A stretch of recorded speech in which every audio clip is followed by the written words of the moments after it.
La symptomatologie est assez frappante, assez marquante. Je vais vous faire un film. Considérez que vous avez du kaolin écrasé, mélangé avec un peu de bout de couleur marron, que vous mettez sur la surface dentaire, que vous laissez sécher. L'apparence, c'est exactement ça l'apparence du tartre. Parce que moi, je parle de calcification de la plaque dentaire. Quand cette plaque dentaire se calcifie, c'est presque exactement, pour qu'on puisse voir de quoi je parle, ce phénomène-là. Maintenant, il y a du tartre aussi qui apparaît juste en forme de taches, qui n'est pas forcément des blocs calcifiés. Vous verrez là des petites taches noirâtres qui vont contaminer tout l'organe dentaire, ou du moins partiellement.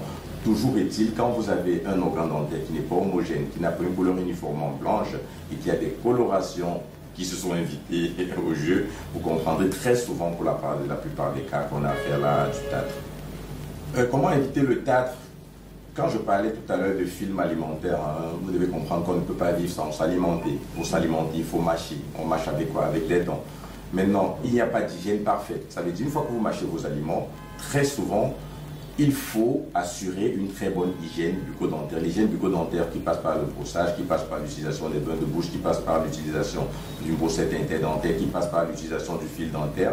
Si il n'est pas très bien assuré, vraiment vous allez laisser là des films alimentaires qui plus tard, s'ils ne sont pas délogés, vont se calcifier avec le temps. Donc la prévention, c'est une bonne, une excellente hygiène bucco-dentaire. Mais la vérité, c'est qu'en santé, il n'y a pas de thème excellence, du moins en thérapie, pour le patient en tout cas. Donc, il faut passer tous les 6 mois pour qu'on vous accompagne à faire le détartrage, parce que quelle que soit votre minutie de détartrage, il y aura toujours un petit film bactérien qui va se très quelque part et former plus tard du tartre. Le détartrage prend combien de temps? Ça nécessite combien d'interventions? Là, ça dépendra de la densité de votre tartre. On a une cotation en cabinet, on va dire vous avez un 4, 1+, vous avez un tartre 2+, vous avez un tartre 3+, qui en ce moment-là incrimine la densité, l'utilisation ou bien la saturation au niveau des faces de l'organe dentaire.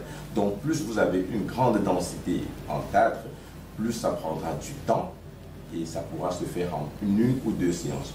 Mais pourquoi est-ce qu'on le fait en 2 séances? Ce n'est pas parce que de façon thérapeutique c'est recommandé, parce qu'il devrait avoir une contre-indication de santé, c'est juste parce qu'au cas où c'est long, on considère que laisser la bouche au patient de façon semi-ouverte plus de 30 minutes, ça peut être fatigant et pour le patient et pour le praticien.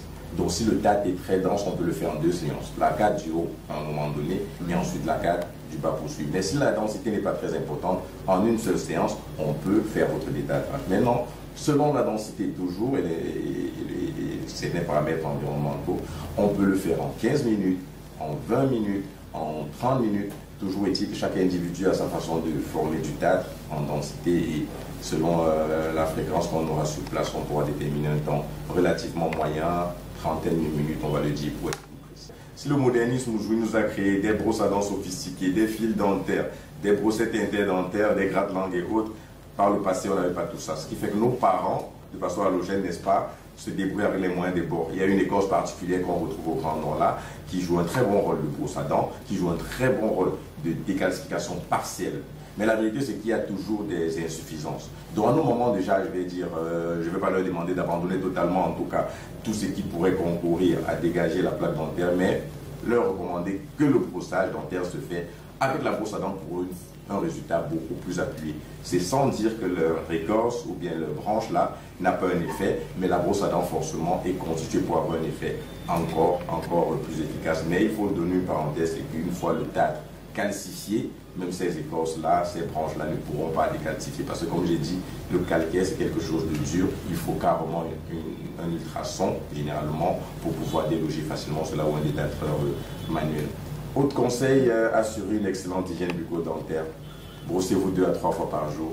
Consultez votre dentiste une fois les 6 mois. Utilisez les compléments d'hygiène bucco-dentaire, à savoir une bonne brosse à dents. Changez sa brosse à dents à moins tous les 3 mois. Mais quand on dit même à moins tous les 3 mois, il faut juste se rendre compte si votre brosse à dents a encore des filaments parallèles les unes aux autres et une bonne texture. Sinon, il y a des personnes qui après 1 mois, leur brosse à dents est déjà émoussée, il faudrait changer. On donne la moyenne de 3 mois, juste parce qu'on estime que c'est le temps moyen pour un peu de pathologie, pour qu'une brosse soit encore efficace.